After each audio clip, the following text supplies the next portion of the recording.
And we are live. So I'm joined today with Marc Mawhinney, and he is a serial entrepreneur who has a lot of valuable insight. He's now actually a coach, and has grown his business to a great scale. And I wanted to learn some more stuff and wanted to have him on so that you as the listeners could learn more. So Marc, maybe you could give me kind of the same spiel you just gave me as an introduction to yourself, but let the listeners know who you are and what you're up to. Yeah, well, thanks for having me on, Lewis. It's always interesting because everyone, or for the most part, people I do business with are in other parts of the world. And it's rare that someone in Atlanta, Canada, just up the road from me, I deal with or talk to. There's some, but so it's kind of cool to have a fellow New Brunswicker that I'm talking to. But we're just a couple hours away, which is, I think, the only other person I had that was in New Brunswick was a paving guy in St. John. So we're completing the triangle now. Yeah, so it's the joys of online, business, but you can still connect to some local folks. But in a nutshell, as you mentioned, I work with coaches. My whole thing's helping coaches get more clients without paid ads. So it's organic growth. But before that, I'd spent 10 years in real estate, coming out of university. Throughout my 20s, I was building up a real estate business, built that up quite large. I had about 100 agents and employees. And it was hockey stick growth for a decade, and then bang, everything collapsed. And I went through a really bad business closure. Not that there's ever a good business closure, but it was a messy business closure. And I had a period of a couple of years that were very dark for me after 10 years of just up, and no stumbles. So I didn't know anything about coaching, or very little, before all that happened. But I actually worked with several coaches, and I had a couple mentors as well who helped me back on my feet. So in 2014, when I was ready to get back into business, I thought, what do I want to do? And I thought, wow, this coaching thing, I've seen what it can do for someone and how it can transform someone. And I'm going to do that. And I said, I'm going to be a coach. And that was now over 6 years ago. And here we are today. So that's the Cliff's Notes version of my life. I love it. Yeah, and you mentioned Rivers as well. I didn't really tell you this off air, but we've had some conversations with him, and I think he'd actually be a good one for the podcast as well. He's definitely a fired up entrepreneur and can Yeah. Well, like I mentioned you before we started recording, Rivers Corbett, who a lot of people in New Brunswick know, and he's in the online space now and stuff. And I went through my business closure in 2009. When I was at the very bottom, I was getting kicked around by the local media, and a lot of people, everyone was just taking shots, and I had this guy with a weird name, Rivers, reach out to me. I'm like, what the heck's a Rivers, Yeah. And he said, I saw your story in the newspaper. Congrats. It said something along the lines, congrats going for it. And I'm sorry to see what happened, but I would love to chat with you and meet with you. And I thought, even though I wasn't feeling terribly social at the time, I thought, I'll meet with him. What do I have to lose? Or something about it. And we got together for, I say a coffee. I don't drink coffee. So I don't either. No, I'm going to lose my Canadian citizenship because I hate coffee and beer. So they're going to kick me out of the country.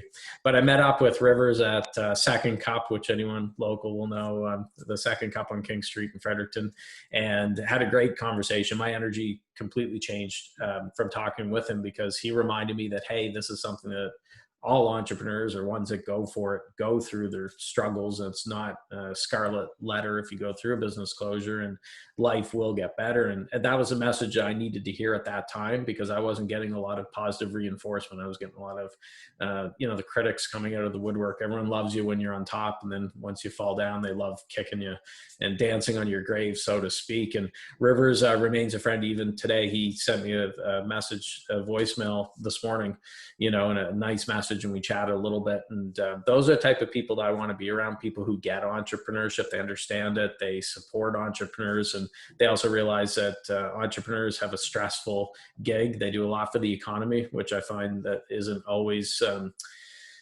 they don't get their due, from people like politicians or other people out there. But entrepreneurs are extremely important to the Canadian economy, world economy, and so on. And Rivers got that. So that was one of those chance meetings, one of those mentors, and we've remained friends to this day. That's awesome. Yeah, no, he's a great guy. So maybe we can touch a little bit on, I know we hadn't rehearsed this, but what were some of the things that people were saying about you? And Well, I know this. is it rated? Is it rated R or? No, you did. It was that bad. For the record, I'm not perfect. I'm not saying I didn't deserve some of that. So sometimes people will deflect and say, no, I'm perfect. I have definitely made my share of mistakes. And if I could go back in time, I would change things. But I found locally there was a sense that, oh, he planned this. He must have known, that he was going out of business. Like any entrepreneur says, hey, I'm going to go start a business with the intent of, it crashing and burning and my life going up in flames. I heard all sorts of things. I heard from a number of people that I had run off to some island down south, laying on a beach with a bunch of people's money, and I fled Canada. And actually, that's probably an appealing thing. I should have thought of that back at the time. It would have been much better than the alternative, sticking around. But I found mostly, and it's not just our part of the world. I think this is everywhere, that there is a sense that people, when a business closes, it could be a restaurant, it could be a clothing store, it could be anything, that a lot of people, there's a lot of sympathy for employees and things like that. And rightfully there should be, because they're out of a job and there's transition in their lives. There's usually very little sympathy for the business owner who took the chance, the business owner who doesn't have the unemployment to fall back on, or any of these benefits and stuff like that. They very rarely get the same level of sympathy. And we're seeing it now with COVID, with all the businesses closing. You're starting to see people understanding, oh, wow, this isn't good. It's not good to see, but I still think that entrepreneurs are misunderstood. And that was the thing for me. We could do a whole 5-hour podcast on that. It was an interesting situation. I wouldn't wish it on my worst enemy. I hope to never go through something like that again. But I learned more in that period of the dark days. I probably learned in the 10 years of success before that. You learn who's your friends, who are really in your corner, and who's maybe just hanging on for benefits or for money, and just a whole lot of stuff. The big thing I took from it was there's an acronym that Robin Sharma uses, KMF, keep moving forward.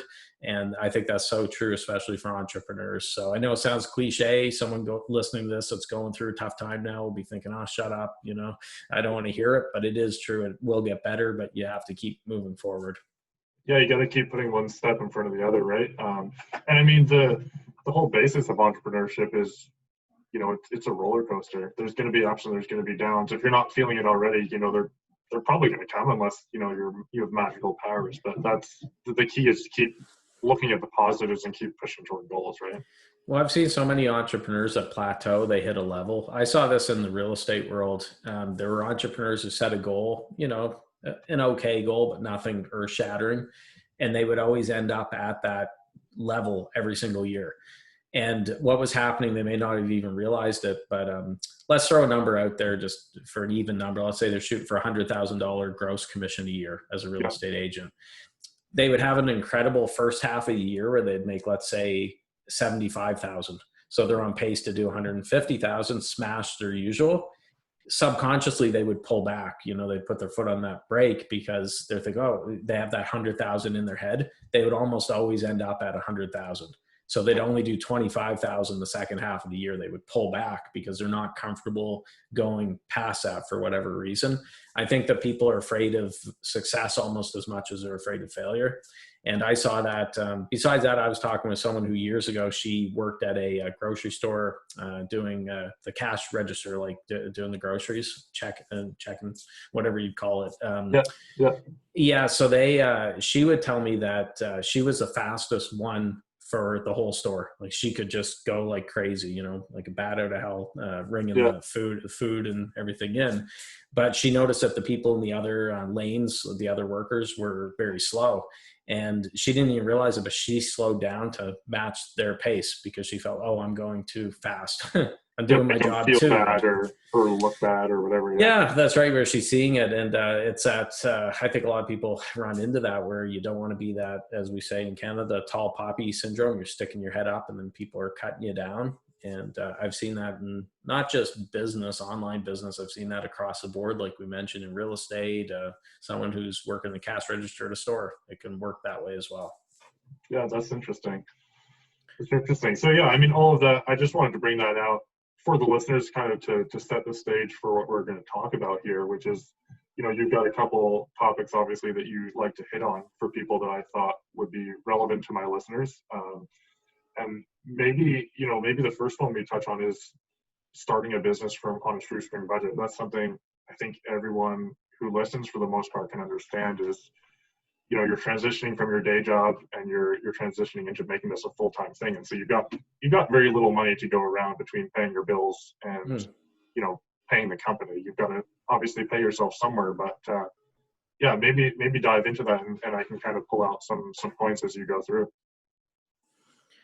Yeah, I mean, a lot of people think if they're starting something, let's say online business, that they have to jump in with a splash. They have to have tens of thousands of dollars for Facebook ads. They have to have all these fancy bells and whistles. And unfortunately, I've seen people hurt that way, where they just spend a whole gob of money before they really know what they're doing, online or any business, and then bang, they lose it.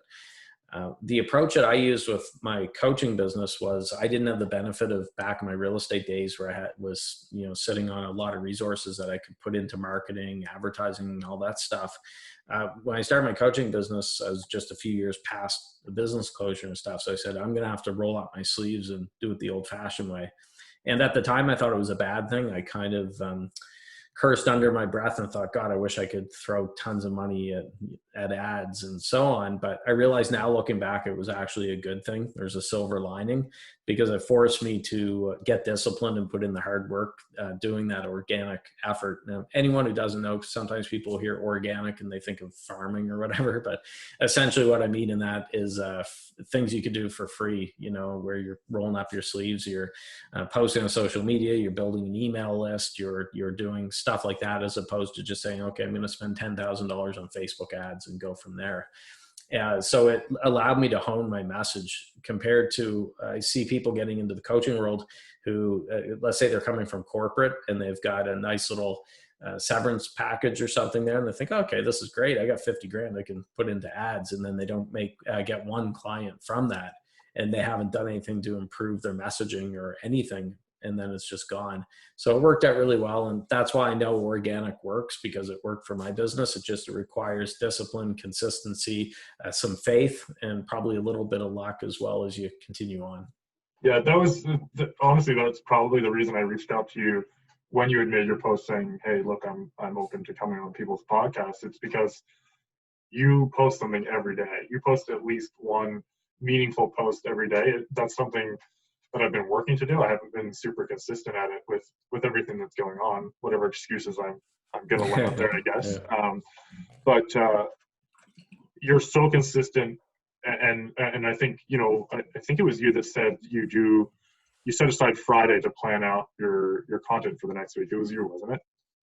Yeah, well, Fridays, I generally don't book any calls, and that's a day to either do content creation or if I want to go to the beach or enjoy life as well. So I'm a big fan of batching, where instead of saying, okay, I'm going to write one email a day for my list, or, do one podcast or whatever, you say, okay, I'm going to set aside this morning or this afternoon to only do this. And then you get a bunch in the can. So today, for example, before we hopped on here, I had a couple hours when I first woke up. I wrote about a week's worth of emails. I think it was 8 days or so, because I do daily emails to my list. Okay. That's a better approach than me waking up every morning 15 minutes before it's set to go out and saying I got to write an email, and then I have all that pressure and all that stress. So the quality is a lot lower as well. Exactly. Yeah. You're under the gun, you're staring at a white screen, and you're thinking, oh God, I got to get something out there. So I do like to stay ahead. Now, that being said, if something happens that's time sensitive, let's say for my daily emails, and I want to slot it in to tomorrow's email, I can do that. I then just unschedule the one for tomorrow and push it back. And I do keep them fairly fresh, and with talking about hot topics and stuff like that. But the nice thing with my business, it's not let's say it's not like a political talk show where they're doing podcasts and things that have to be up on current events that just happened 15 minutes ago. Mine can be a little bit more evergreen in my business, and I know with your business as well. So that helps when it comes to batching. I love it. Yeah. And I mean, I guess I hit on that point. You were talking about organic growth. It's like you're still putting in the work 10 years later, every day on your personal page. And I would imagine your groups, which I've just hopped into, but so you started with nothing, really. I mean, you were a couple of years after the business. I imagine you didn't have a lot to put into it, as you were saying. So what strategy did you do, and how could that apply to, say, someone who's starting a business in tree care or line striping, pavement line striping, or something like that? Yeah, I mean, one of my traits or positives is I don't overthink things. And you had mentioned it too with your podcast. Other things you've done is you just jump in and do it. And I think that's great. So anything that I do, I leap before I look, as opposed to vice versa. And then I figure, like they say with an entrepreneur, someone who jumps off a cliff and hopes to build a plane before he hits the ground. That's kind of me in a nutshell. So my podcast, Natural Born Coaches, I launched it November 2014. And we're up to almost 700 episodes released as of today. I didn't overthink it. You know, it was a lot of work getting it up and going because it was a daily show for the first 300 days. So I had a lot of work to do there, but I didn't get into that analysis paralysis that you see so many people with. I said, I'm just going to go in there. It's not going to be perfect to start, and I can improve as I get going. And so I think that that's a really big thing, is to not overthink things. Obviously you want to be, do your research, and you want to check into things before you jump, but you're never going to have a perfect business plan, regardless how much time you take with it. And then the approach I've always taken, anything I start, I don't put pressure on myself. Let's say the podcast, that, okay, I'm going to do a podcast, but I need to get clients in the first 2 episodes or I'm done. I'm going to do something else. I just say, I'm going to put it out there, do the best job possible, and trust that it'll work out. So I'm very patient that way. And that's how I was able to get to almost 700 episodes so far. Been doing daily emails since April 2016. I think that's over 1,500 straight days now where I've never missed a day. When so many people in our world will try something for a week or 2, then they don't get a rush of clients. I think, okay, I'm off to the next bright, shiny object. Now, sometimes I'll do things that don't fit my plans anymore. So I once had an Alexa flash briefing, which was a short little episode daily that I did for, oh boy, I think I did it for a year straight or a year and a half or something, but didn't fit my goals any further. So I said, okay, I'm not going to do it. So I also don't stick with something for a decade if it doesn't match what I'm doing going forward. But I also don't quit something after a week or 2 either. Yeah, no, I love it. So, I mean, that can be applied to any business or any area of life, really. I mean, you're not gonna lose 10 pounds by stopping ice cream for a week, right? you gotta figure out what you're doing and then do it consistently. So back to, I mean, I love what we just touched on, but we didn't really answer the question of what someone who's just starting out in say a service-based business, how a lot of the people that you're interacting with are online, right? Yes. Through email, or they're doing video calls with you. But if we're trying to get someone for, to see us as an industry powerhouse in whatever we do, what would you recommend to do that? Obviously, you still want to get the know, like, and trust thing down, but what ideas would you have on that? Well, I would pick just a few things to do and do it really well and do it consistently. So this applies even to bricks and mortar businesses. I know a lot of people who listen to your show or watch us are people who are contractors. They've got businesses where maybe it's not the same as mine where it's all online, but maybe their version of picking something that works is something a little more old school. Maybe it's door knocking, maybe it's calls, maybe it's something like that. So I'm big on choosing just a few things. I call them pillars. And my big 3 pillars for my business, just if anyone could take something from it, would be podcasting. So that's my show, but then also getting out on shows like this one. It's Facebook, but especially the Facebook group. My Facebook group, The Coaching Jungle, has almost 20,000 members in it. So that's a big part of my business. And then daily emails. Free. That's free for anyone to enter. Is that correct? Yeah. That's right. Yeah. And they don't have to be a coach. I mean, some people, a lot of them are aspiring coaches or interested in coaching or whatever. So I don't do 177 different things. I'll get business from other stuff. Like I'll get some business from LinkedIn or whatever. But if I'm focusing on those 3 things I mentioned, I know that I'm in good shape. So really the person watching has to decide what are the big 3 things that will move the needle. And then they have to do it consistently and not get swayed by bright, shiny objects. The 2 criteria I have for doing something like the 3 things I mentioned, would be, first off, you have to enjoy it, because if you don't enjoy doing it, you're not going to continually do it. You're just going to be like, oh God, I don't feel like doing it today. You'll make an excuse and you'll go do something else. And then the next thing is, of course, it has to work. So the example that I always use is, let's say if my favorite thing in the world was to open up my window every morning and yell out at people in the neighborhood, hey, hire me as a coach. That could be my favorite thing in the world to do. I could bounce out of bed. I can't wait to stick my head out the window and yell at people. Doesn't matter that I enjoy doing it. That's probably not going to work. So obviously it has to be something that works as well. But again, if you don't enjoy it, you're not going to stick with it consistently. So life's too short. Don't do something that you absolutely hate. Either stop doing it or hire someone who can do it better than you. And then you focus on the stuff you enjoy. I like the higher point that you said right at the end, because there are things that have worked well for me, such as, regularly reaching out over Facebook or LinkedIn messages, but I don't love doing it, right? Yeah.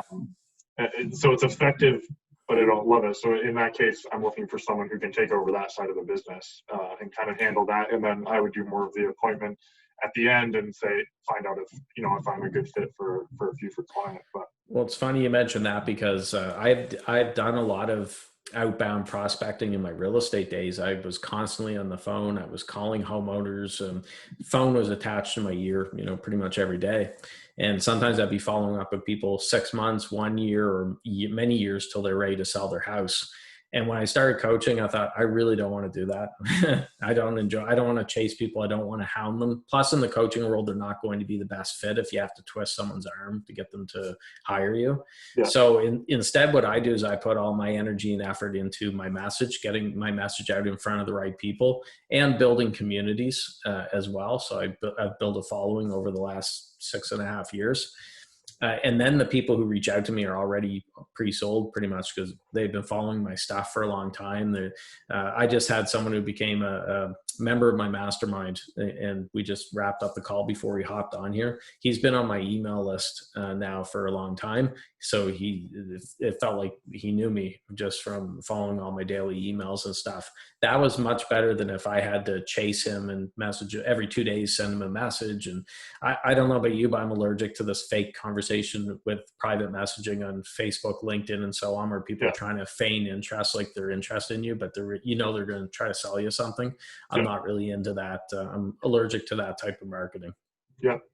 No, that's good. And that's also kind of something that I've been getting away to, and why I don't love it too, is because, if I message someone and they kind of check out what I'm doing, it's like, oh, hey, how's business? And then they're like, well, I know how business is. If I say bad, then you're gonna start poking why it's bad, and you're gonna try and get me as a client. So I guess to kind of distill all that, what I'm hearing is find something that you can do consistently and don't hate doing, or preferably you love doing, and that works well, whether it be putting out flyers, whether it be door knocking, depending on where you are, Facebook posting. I think I want to touch a little bit more on the Facebook posting, because I know, even your personal page is a funnel, if you want to call it that, for people who will get to know, like, and trust you.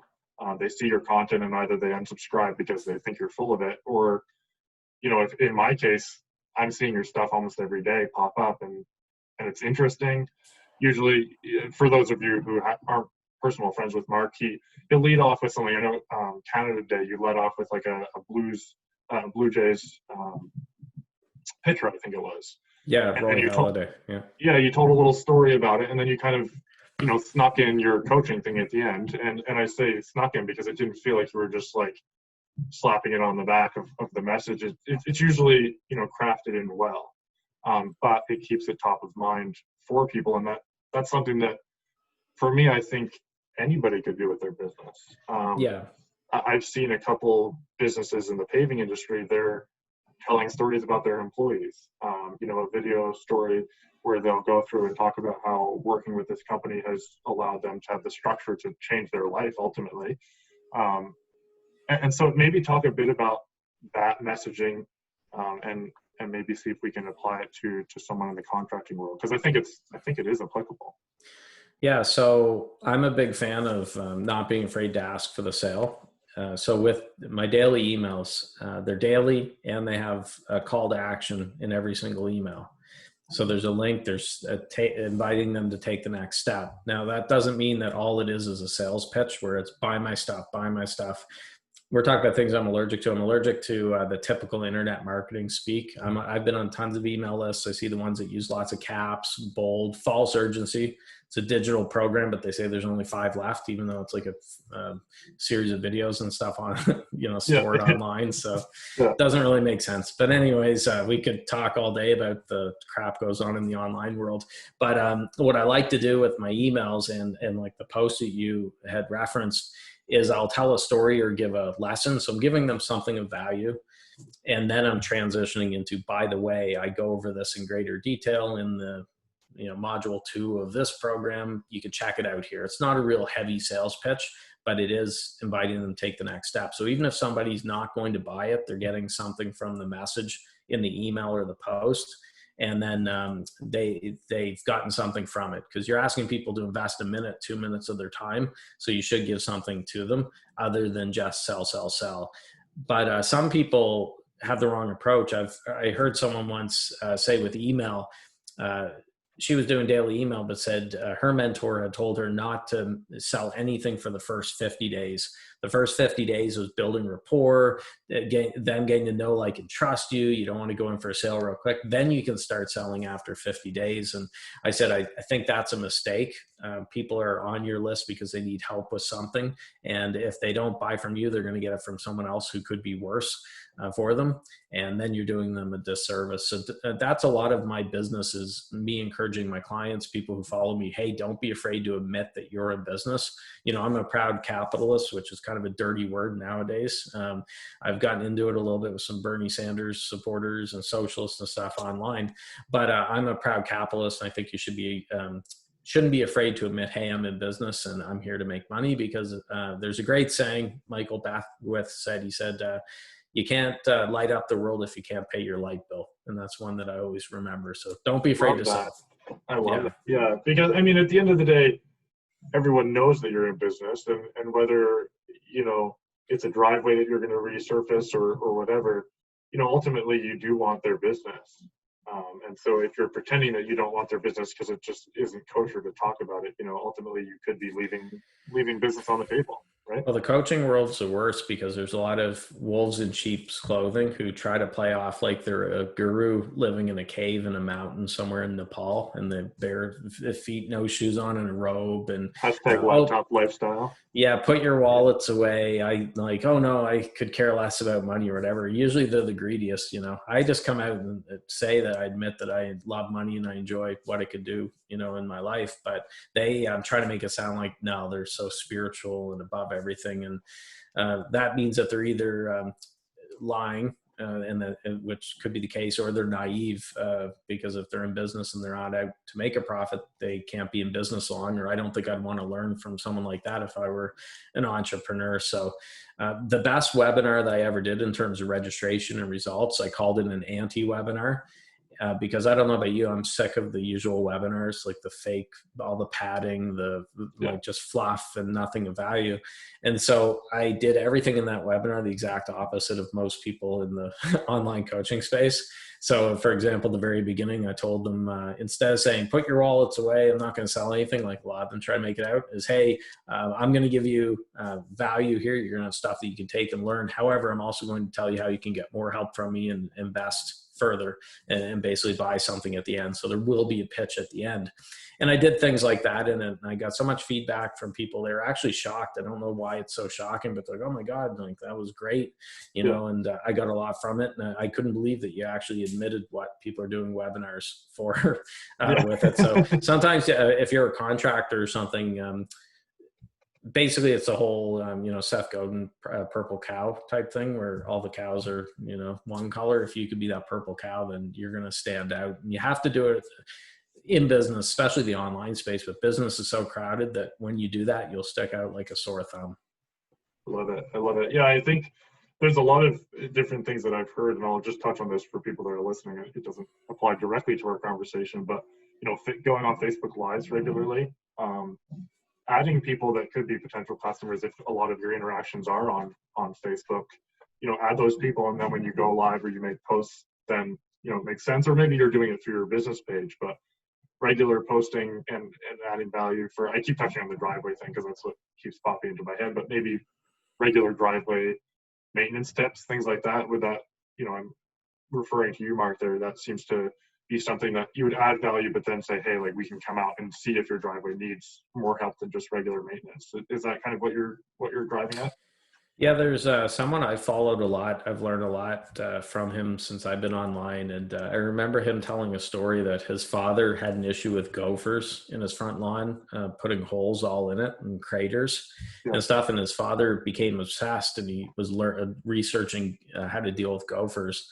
And then he found a company who specialized in that, and he just ate up everything they put out. So his father probably never thought of gophers before this all happened. Suddenly he was very interested in gophers, and the company that got his business were very knowledgeable because they were consistently putting out stuff around this problem for people. So of course he's going to go with them because he had a very pressing problem. And it's always thinking about what's keeping your people up, your prospects up at night, what's keeping them from getting to sleep, why are they fighting with their spouses, or something keeps popping up here in their lives that they would give anything to get fixed, and that's what you're there for, is trying to solve that problem. So it's like Gary Halbert used to say, feed a starving crowd. You find out what that crowd is hungry for, you give it to them, and you'll be all good.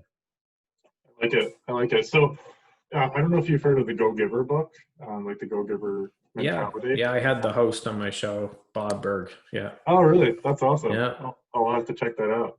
I read that book probably 3 or 4 months ago now, but when I first started this business, Blue Crocus Solutions, obviously there was a lot of pressure. I'd invested money that was meant to be going to renovations for our family. We had a new baby. So when I got on calls with people, I was desperate for the sale. And I know, looking back, I lost sales because of it. And then I read this book about the Go Giver, and so I became less focused on the outcome and more focused on making sure I was a good fit for a potential client and making sure that I was adding value before I asked for the sale. So how would you kind of mesh what you were saying about, obviously being upfront with the fact that you want to have them as a client, but also wrapping value into it? I think that kind of wraps up this conversation well, because I know you're adding value, but how would you mesh those together, if that makes sense? Well, it's funny that you mentioned Bob Berg, the author, because like I said, he was on my show. I think it was back in 2015. It was quite a while ago, but he said something to me that stuck with me since then, and I've often repeated it. And he said, Marc, he said, money is an echo of value. So his thought being, if you're putting enough value out there into the marketplace, it's inevitable that it's going to be reflected in your wallet or your bank account. Mm-hmm. If your bank account is low, then it's not saying that you're not good at what you do, but you're not putting enough value out there, and that's why you're not seeing it. So if people are only looking for the sale, that's it, just buy from me, buy, but nothing else, and it's going to be difficult to get the sale. What I take from it is, let's give an example. When I do a discovery call with a potential coaching client, one thing I don't do is coach on those calls, because a lot of coaches fall into the trap of they book these 1 hour, 2 hour complimentary sessions, and they coach in it. And then the person thinks, okay, I got everything I need. I can handle it from now, and I'll do it myself. With it. My calls are shorter. They're typically 30 minutes, and they're often wrapped up in 20 minutes. It's an opportunity for me to hear the person's challenges and, see if it's a fit. But I don't do free coaching, but that doesn't mean I don't give value. So for example, I could recommend a book that pops into my head as they're talking that I think would be a perfect fit for them. Or if I'm not the right fit for them, I might say, hey, look, I know a perfect person you should talk to. He or she can handle exactly this, and I'll make that connection for them. Or I want to give them something so they don't feel like, oh, this is a sales pitch and that's it. So their time has been invested wisely. But there's a bit of a balancing act. I call it the free paid line. You need to know how much to give away for free, the value stuff, but at some point you have to pay, because I do know people who give away everything for free, hoping to come back, and they're starving. And I say you can't coach on an empty stomach, but the same thing goes with a contractor, a paver, or whatever. You can't give away everything for free. It's just not good strategy. I like that. And I think just the thing that kind of jumped out at me to kind of wrap it up in my mind is, you can be as good of a gopher exterminator as you want, or as you possibly could be. But if people don't know that you're good at it, and if you're not telling them how they can get rid of gophers and all of that, then you're not putting the value out on the marketplace for people to know about. Yeah, That exactly. kind of roughly sum it up in unelegant terms. Yeah. I love it. I love it. I think that kind of morphs well into the next topic, which would be building your online business without fancy ads and funnels. Can we take that topic and apply it to offline business as well? Do you think that would work well, or? Yeah, I mean, I think business is business. When I say without fancy funnels, I mean, any business has a funnel. Yeah. I know funnels nowadays, a lot of people kind of throw up in their mouths when they hear it because it's used so often, especially in the online world. But you're going to have a funnel. Well, if you have clients coming in, there's a funnel. Is it a good one or is it a bad one? My issue is when I see people selling these complicated funnels with 922 different steps that you have to get perfectly right. And if you don't have one of them right, then it's just not going to work. That's a way to stress out the entrepreneur, but also confuse the marketplace as well. So I'm not a fan of the fancy funnels. I'm not saying that funnels aren't good, because I have a funnel with my business, but I can fit my offerings. Essentially, I can fit my funnel on a little yellow sticky note. And I know if it ever gets too big that it can't fit on that little yellow sticky note, that I probably need to simplify things and bring it back down. Taking it over to offline business, I think it'd probably be a lot like Steve Jobs when he came back to Apple. I think they had 250 or 260 products they were focusing on, way too many. He said, we're going to cut it down and only do these couple things. I think it was 4 things, but do them really well. And I think it'd be the same way if I were a contractor, not saying general contractors can't do well, but I think it wouldn't be bad to look at, okay, what can I specialize in? Is there a part of that I could be known as the person in my local market for it? Your funnel will be pretty simple there. A lot of it will be word of mouth and just being the king or queen of the hill because you're the best person or the only person doing that, but doing it very well. And you can charge a lot for it. I like it. I like it. No, that's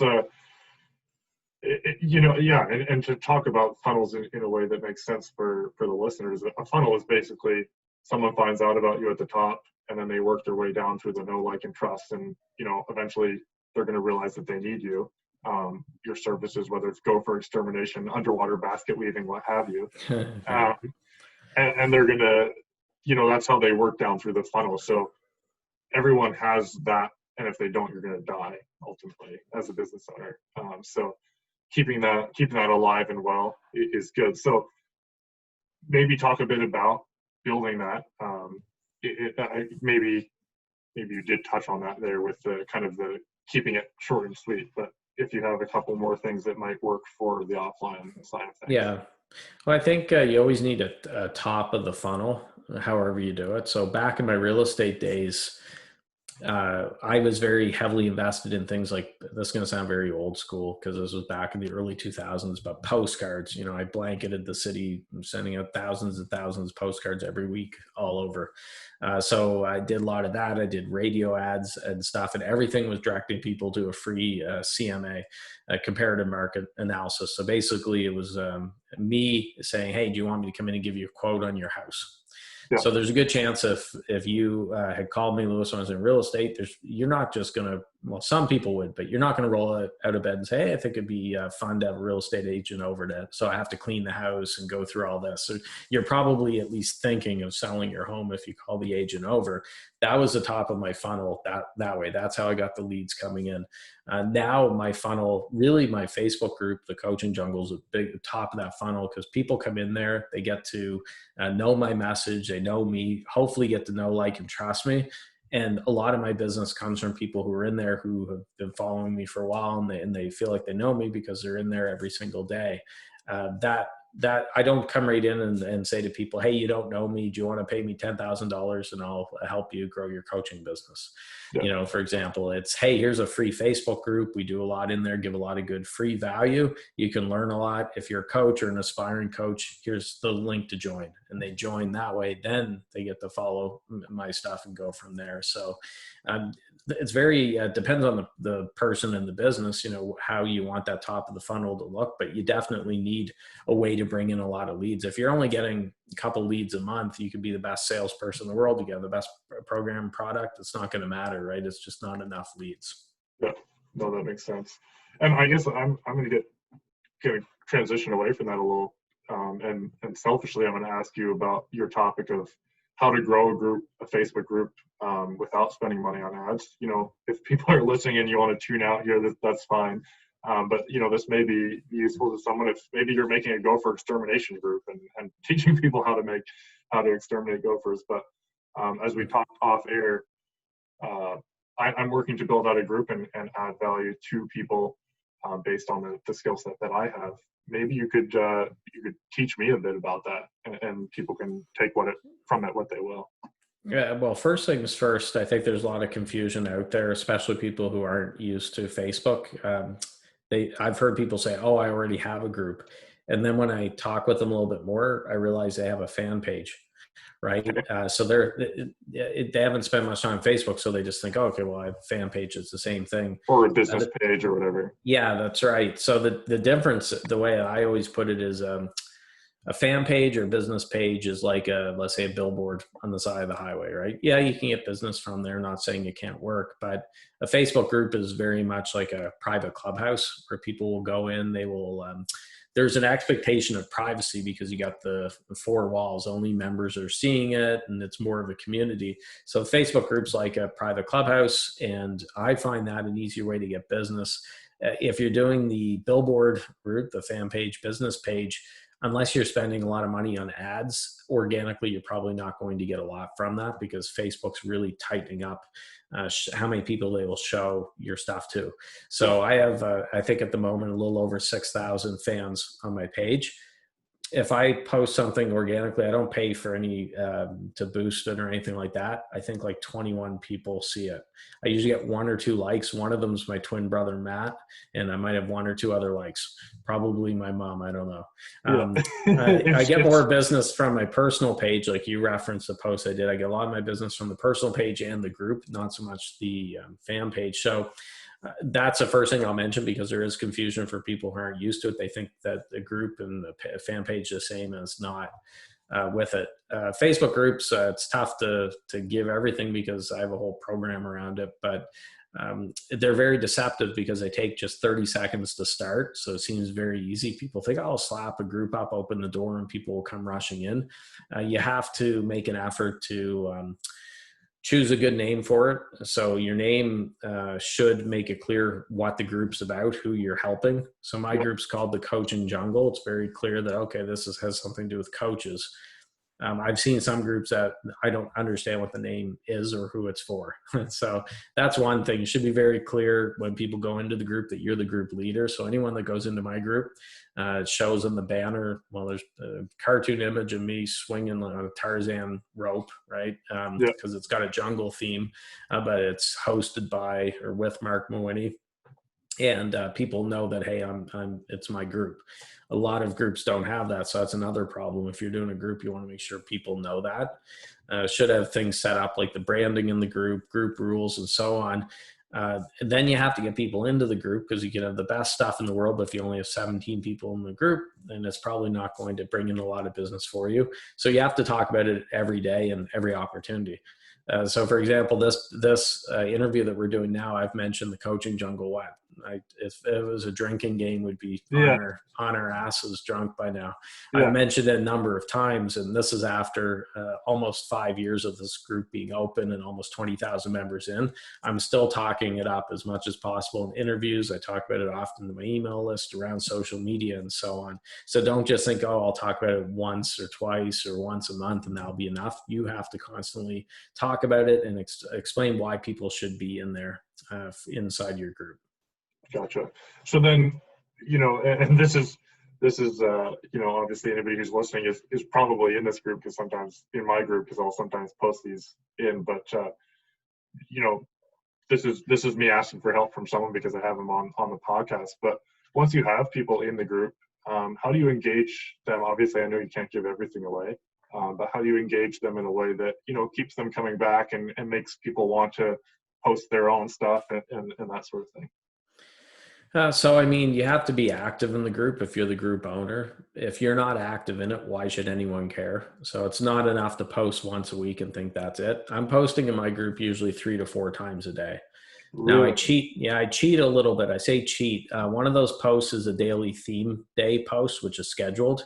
Okay. So each day of the week at 7 a.m. Eastern time, a certain theme day post goes up, and that gets engagement going. I'll post my daily emails, which go out to my list. They also get put around social media inside the Facebook group, other places. So there's my second post inside the group. And I'll post a few other times. To increase engagement, you want to encourage people to contribute to the group and to answer questions. So for example, somebody asked a question on the group wall, and I always have my radar up, and I'd think, oh geez, Lewis would be a perfect person for this. It's right up his alley. I would tag you into it. At Lewis, what do you think? And then that brings you into it. So I know a lot of people from doing my podcast, from being around the block for a while. I know, experts in webinars, experts in book writing, experts in every sort of coaching niche that's out there conceivable. So I know somebody for almost any question there. I can tag someone in. If I'm not the best person to answer, I'll tag them in with it. Contests are good. I mean, you got to be careful with Facebook's rules. There's certain things around it, but I've never had issues when I do, let's say a draw for books. Sometimes we'll do, or Amazon gift cards. Hey, you guys, we're giving away 5 Amazon gift cards, $50 each. Fun little thing there. So the way that we did it, and if somebody wants to know how we did it, we took the number of people in the group. I chose a number and I wrote it down somewhere safe. That was a winning number. I said, okay, guys, pick a number between 1 and however many people are in your group. Whoever gets that number wins whatever, that prize. And those posts blow up like crazy because you get everyone in, or a lot of people. Can people do multiple numbers? Well, no, I do it as just one. If we're doing something like where we're giving away 5 of something, you're not gonna have a problem, because if 2 pick the same number, it's not a big deal. Yeah, and then you pick the next 3 that are the closest, which is kind of a fun thing. It's almost like a jelly bean count. You see at fairs and different things at businesses. You're guessing the number of jelly beans, kind of like that. With it. How many Facebook groups do that? Very few will actually do a contest like that. And so everything you're doing is setting you apart from the other 500 million Facebook groups that are There's out there. There's a lot out there. There are, but a lot of them are also on life support or they're dead. There's tumbleweeds blowing through them. So I would estimate, just like anything, Pareto's principle, the 80-20 rule, might even be 90-10. I'd say there's 10% of Facebook groups that are doing it right and doing a good job with it, 90% that aren't with it. So if you put the efforts in, like some things that we've talked about here, you're going to be light years ahead of most Facebook groups. I like it. No, that's, everybody just got the curtain pulled back on. Well, obviously, I'm trying to build this as a funnel, but I'm also working to add value to people. So yeah, that consistency is something I'm really working at in all areas of my life. I just started a challenge called the 75 Hard by Andy Frisella. Yeah. So that today was day 1 for me. But I need to get more consistency in all areas of my life. And I think especially when you're working to build your funnel, whatever your funnel may be, whether it's offline or online, it's important to be consistent and to have that. So I appreciate those tips. What do you think of the name? Like, my group is Contractors Tips, Growth Tips and Strategies. I think it's a little bit long-winded personally. So maybe it's time for a rebrand, but what do you think? Well, I like that you have contractors in there. I'm a big fan if you can do something that makes it inviting, not saying tips and tricks or whatever, but that's used a lot. So if you include something in there like world, I don't know if these are taken, by the way. Obviously, I went with a jungle theme, but contractors, world, lounge, planet, there's a whole bunch of words that you can go in if you go look for like thesaurus.com or one of those sites with it. Yeah. If I were advising, and that's what I would do, is I would get a yellow legal pad, write down all these names and do the research with those sites with the different words, play around with different words, and then see if it's used, because I think that's important. You don't want to take one where there's a client of mine picked one the other day. He's been trying to choose a name, and he was excited. He said, "Oh, good news, I found this name. It's perfect." He's really excited. Took me 2 seconds. I did a quick check on Facebook. Yeah, there's another group that's 20,000 people with that exact name. So don't do that. Another tip that helps once you settle on your name, go check GoDaddy and grab the URL for it. So mine, I own .coachingjungle.com. It forwards to that ugly Facebook link, that all groups have. So if I'm on a podcast interview like this, I can say, hey, hop over to .coachingjungle.com. It'll take you there. As opposed to saying, okay, Lewis, go to facebook.com/groups/blah, blah, blah, blah, blah, that you're not going to remember with it. So for the sake of a few bucks with GoDaddy, it helps to grab the URL. Makes it much easier if you're on an interview or for other places to promote the group. I like it. I literally did that as you were chatting, and I just requested entry. No, that's awesome. That's those are some really good tips. I appreciate that. So if someone listening wanted to grow a group and wanted to get in touch with you, what maybe this is a chance actually for you to pitch your services, because I do like to give people a platform for that. I know, if this was a drinking game, people already would be pretty wasted knowing what you're up to, but maybe break it down for me, but also for the listeners. Yeah, I mean, I mentioned, I think once or twice during this interview about my Facebook group, coachingjungle.com. My podcast, Natural Born Coaches, if someone who's watching or listening to this is a coach or an aspiring coach, we've covered pretty much every topic imaginable over the last 5.5 years, almost 6 years. So that's at naturalborncoaches.com. And the other one with all my services for coaches, like my packages and how I help people, is at marc.coach, and that's Marc with a C. So marc.coach. Love it. Perfect. I appreciate it. Excellent. Well, I always like springing this question on people without them having time to prepare. But if you could give, 1 or 2 things for new entrepreneurs, new people who are starting a new business and maybe haven't experienced the roller coaster or haven't really gotten the air under their wings yet, what would you tell someone who's starting out a business? Well, you had me worried when you prefaced it, because I was once surprised on podcasts. I've never been asked this in thousands of interviews. I think it was, they said, do you believe in God near the end of it? I'm like, whoa, we hit this one pretty quick. We're talking about business and stuff. I alluded to one earlier when I said KMF, keep moving forward, but I'm an optimistic person, but I say I'm an optimistic realist. So I find a lot of people jump into the business world and entrepreneurship expecting, I'll think positive and everything will go great. And then when they hit their first patch of troubles or rough spots, then they're thrown off their game and they're, what did Mike Tyson say? Everyone has a plan until they get punched in the mouth. That's kind of what it is. So I always warn people when I'm working, especially with a new coach, is, hey, FYI, you're going to hit some rough spots. You're probably going to have some sleepless nights. You're going to get hit out of left field with something. You're going to have some tight times. And that's not me being pessimistic. It's just I want to prepare them for it so that when it does happen, they're able to go through it, as opposed to someone who's very woo-woo who just says, no, law of attraction, sit in a lazy boy and shoot out positive vibrations from your behind and you're all good. So keep moving forward along with those things I just mentioned. The other thing is I would stress an underrated superpower is consistency. So if someone said, what, in one word, why have I had the success I've had with my coaching business and before that with real estate is consistency. So I show up every day.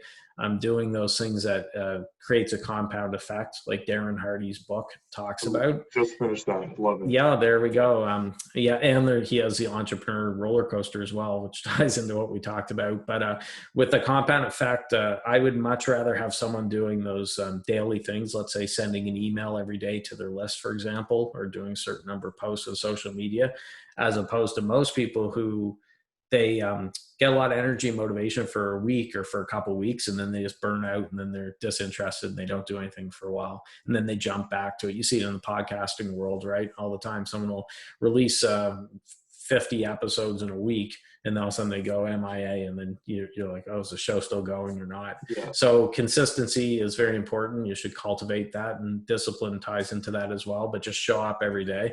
I can honestly say since I started coaching back in early 2014, I haven't missed a day yet. Now, some days are busier than others. There could be a day that I'm on vacation. I do just the minimum amount of stuff, but I'm not on my computer or my phone all day. Yeah. But you won't find a day that I didn't post or send an email or do something like that. I show up every single day, and that does add up. So it's that compound effect. Darren Hardy's great book, but implement that consistency into your business. Yeah, I love that, and I appreciate that, because I'm definitely guilty of, in the past, going really hard, and then kind of fizzling out, right? And when I started the podcast, I said, if I can get to a year and keep consistently putting out 2 episodes a week, like that's going to be a huge breakthrough for me.